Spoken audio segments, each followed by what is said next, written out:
រឿងនិទានមករានិងផ្លែស្វាយមាសមហាសាលកាលពីព្រេងនាយនាព្រៃប្រឹក្សាដ៏ខៀវស្រងាត់ក្បែរប្រាសាទបេងមីលាមានស្វាតូចមួយឈ្មោះមករាគេជាសត្វដែលមានចរិតរហ័សរហួននិងចូលចិត្តដើរលេងកម្សាន្តតាមបែបធម្មជាតិថ្ងៃមួយមករាបានក្រឡេកឃើញផ្លែស្វាយមាសចុងក្រោយបង្អស់ពណ៌លឿងទុំភ្លឺថ្លាគួរឲ្យចង់ភ្លក់ស្ថិតនៅលើកំពូលខ្ពស់នៃប្រាសាទបុរាណ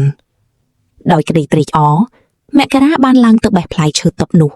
រួចចុះមកដីវិញយ៉ាងលឿនដើម្បីស្វែងរកកន្លែងត្រជាក់ត្រជុំសម្រាប់អាហារដ៏ពិសេសមួយនេះស្វាតូចលោតទង់វល់ពីមួយទៅមួយ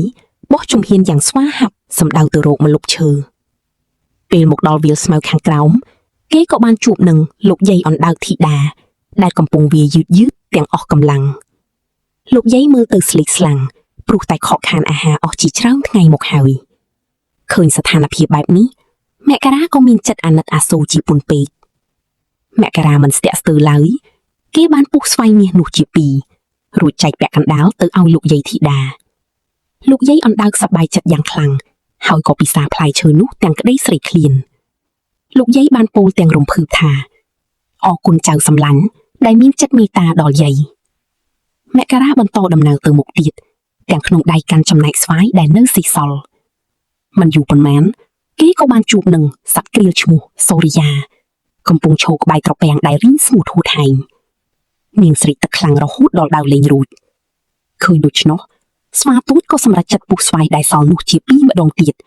ដើម្បីចែករំលែកទៅឲ្យសូរិយាដោយសារផ្លែស្វាយមាសសម្បូរទៅដោយទឹកផ្អែមត្រជាក់សូរិយាពិសាបាត់ស្រីនិងមានកម្លាំងកំហែងឡើងវិញភ្លាមរួចបន្លឺឡើងថា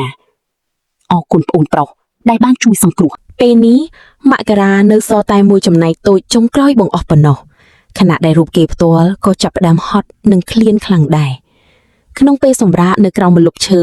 ស្រាប់តែគេឃើញស្រមោចតូចមួយឈ្មោះជុលកំពុងដង្ហក់ខ្យល់ព្រោះតែត្រូវសែងស្លឹកឈើដ៏ធំលើសកម្លាំងមករាយល់ថា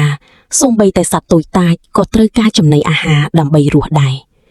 គេក៏កាត់ចំណែកស្វាយចុងក្រោយនោះផ្ដល់ទៅឲ្យជុលសម្រាប់ស្រមោចតូចស្វាយបន្តិចបន្តួចនេះគឺជាមហាអាហារដ៏អស្ចារ្យបំផុតជុលត្រេកអរជាខ្លាំងហើយក៏អរគុណដល់មករាដែលមិនមើលរំលងសត្វតូចតាចដូចរូបគេទោះបីជាមករាមិនសល់អ្វីសម្រាប់ខ្លួនឯងសោះប៉ុន្តែក្នុងចិត្តរបស់គេពូពេញដោយក្តីសុខរំពេចនោះលោកយាយធីតាសូរិយានិងជុលបានមកជួបជុំគ្នារួចនាំមករាទៅកាន់ទីតាំងអាតកំបាំងមួយទីនោះគឺជាសួនច្បារបុរាណដ៏អស្ចារ្យបំផុតដែលសម្បូរទៅដោយដើមស្វាយមាសរាប់រយដើមផ្ដល់ផលផ្លែត្រសង់គួរឲ្យស្ងើចសរសើរវាលសួនទឹកនេះបើកទ្វារសម្រាប់តែបុគ្គលដែលមានចិត្តសប្បុរសនិងចេះចែករំលែកប៉ុណ្ណោះ